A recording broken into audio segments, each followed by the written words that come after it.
ஹர ஹர சங்கர ஜெய ஜெய சங்கர ஸ்ரீ காஞ்சி காமாட்சி சங்கர. அனைவருக்குமே வணக்கம். பெரியவா அவர்களை சந்திப்பதற்காக ஒரு பக்தர் எப்பொழுதும் போல அவரது மனத்திற்கு வந்திருக்கிறார். அந்த பக்தர் பெரியவாவிடம், அதாவது பெரியவா, எனக்கு சனி பகவானால் மிகப்பெரிய தாக்கமானது இருக்க போகிறது. இதனால் எனது வாழ்க்கை நன்றாக இல்லாமலும் இப்பொழுது நான் இருக்கின்ற நிலையிலிருந்து மிகவும் மோசமான நிலைக்கு செல்வதற்கும் வாய்ப்புகள் இருக்கிறது என்று நான் ஒரு ஜோசியரிடம் பார்த்தேன். அவர் கூறியிருக்கிறார், பெரியவா, நீங்கள் தான் சனி பகவானின் தாக்கத்தில் இருந்து அவருடைய தாக்கம் குறைவதற்கு நீங்கள் தான் ஏதாவது செய்ய வேண்டும் பெரியவா என்பது போல பெரியவாவிடம் ஒரு பக்தர் கேட்க, அதற்கு பெரியவா அவர்கள் என்ன கூறினார் என்றால், அதாவது சனி பகவானின் தாக்கமானது நீ முன்னால் செய்த பாவங்களால் கூட உனக்கு வரலாம்.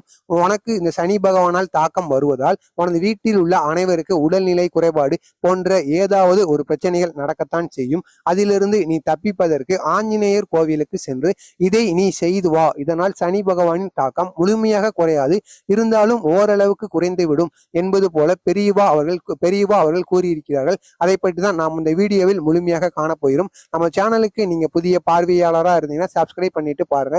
அப்பொழுது நம்ம போடப்படுகிற பெரியவா பற்றிய அனைத்து மகிமைகளும் அவரை பற்றிய செய்திகளும் தொடர்ந்து உங்களுக்கு வந்து கொண்டே இருக்கும். அதாவது ஆஞ்சநேயரை நீங்கள் எடுத்துக்கொண்டாலே அது சிவனின் மறு உருவம் என்று கூறலாம். சிவன் மற்றும் ராமன். ஏனென்றால் சிவன் எங்க இருக்கிறாரோ அங்க ஆஞ்சநேயரும் இருப்பாராம். அது மட்டும் அல்லாமல் ராமனிற்கு மிகவும் வேண்டியவர் தான் இந்த ஆஞ்சநேயர். எனவே நீங்கள் ஆஞ்சநேயரை கும்பிடுவதால் உங்களுக்கு சிவன் மற்றும் ராமனால் மிகப்பெரிய நன்மைகள் சேருமாம். ஆஞ்சநேயரை நீங்கள் எடுத்துக்கொண்டாலே அவர் பலம் வாய்ந்தவர். அது மட்டும் அல்லாமல் மிகவும் புத்திசாலி என்றுதான் கூறுவார்கள். இந்த ஆஞ்சநேயர் கோவிலுக்கு நீங்கள் சென்று வர வேண்டும். ஆஞ்சநேயர் கோயில் உங்கள் வீட்டிற்கு அருகில் இருப்பது மிகவும் விசேஷம்தான்.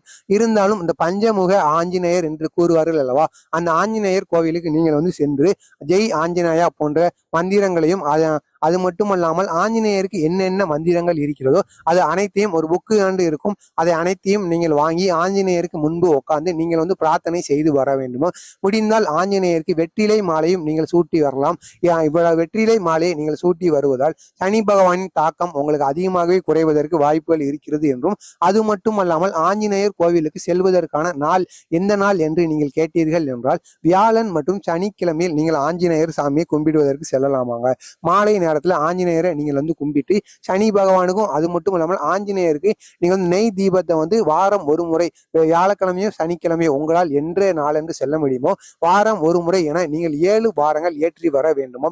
இவ்வாறு செய்வதால் சனி பகவானின் தாக்கம் உங்களுக்கு முழுமையாக இல்லாமல் இருந்தாலும் கொஞ்சமாக குறையுமாம். நீங்கள் 7 வாரம் மட்டும் ஏற்றாமல் வாரம் முழுவதுமே சனி பகவானின் தாக்கம் என்று வரைக்கும் குறைகிறதோ அன்று வரைக்கும் நீங்கள் ஏற்றிக்கொண்டே வந்தால் சனி பகவானின் தாக்கம் உங்களுக்கு இல்லாமலும் உங்கள் வீட்டில் யாருக்கும் உடல்நிலைகள் சரியில்லாமலும் போகலாம் என்பது போலவும் பெரியவா அவர்கள் கூறியிருக்கிறார். எனவே நீங்களும் இதை செய்து வாருங்கள். முடிந்தால் ஒரு 4 பேருக்கு ஷேர் பண்ணி சனி பகவானின் தாக்கம் யாருக்கெல்லாம் இருக்கிறதோ அவர்களுக்கும் இதை ஷேர் பண்ணி செய்து வர சொல்லுங்கள். ஏதோ உங்களால் முடிந்த ஒரு உதவியாக இருக்கட்டும். நீங்கள் இது விளக்கை ஏற்றுவதால் சனி பகவானின் தாக்கம் மட்டுமல்ல, கிரகங்களின் நிலையும் மாறும். இப்போ உங்கள் கிரகங்களின் நிலையானது மிகவும் ஒரு நல்ல இல்லாத நிலையில் இருக்கலாம். அதாவது டேஞ்சரான நிலை என்று கூறுவார் அல்லவா, அதே போன்று சிலருக்கு கிரகங்களின் நிலையானது இருக்கும். அந்த கிரகங்களின் நிலையானது மாறுவதற்கும் நீங்கள் ஆஞ்சநேயருக்கு நெய் விளக்கு, நல்லெண்ணெய் விளக்கை ஏற்றி வர வேண்டுமோ. இவர் செய்து வருவதால் உங்களுக்கு கிரகங்களின் நிலையும் மாறும். அது மட்டும் அல்லாமல் முடிந்த வரைக்கும் நீங்கள் தானம் பண்ண வேண்டுமோ. உங்களிடம் இருக்கும் பொருளாகட்டும் அல்லது அன்னதானத்தை நீங்கள் செய்ய வேண்டுமோ.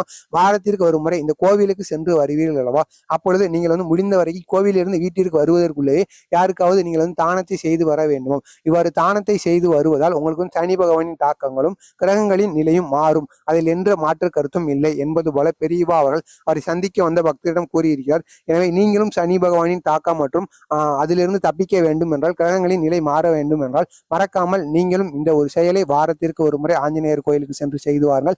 மறக்காமல் ஒரு நபருக்காவது வீட்டில் கூற்றோ அல்லது உங்களால் முடிந்த பொருளிலிருந்து வாங்கி கொடுங்கள். துட்டை கொடுக்காதீர்கள், அதில் ஒரு பிரயோஜனமே கிடையாது.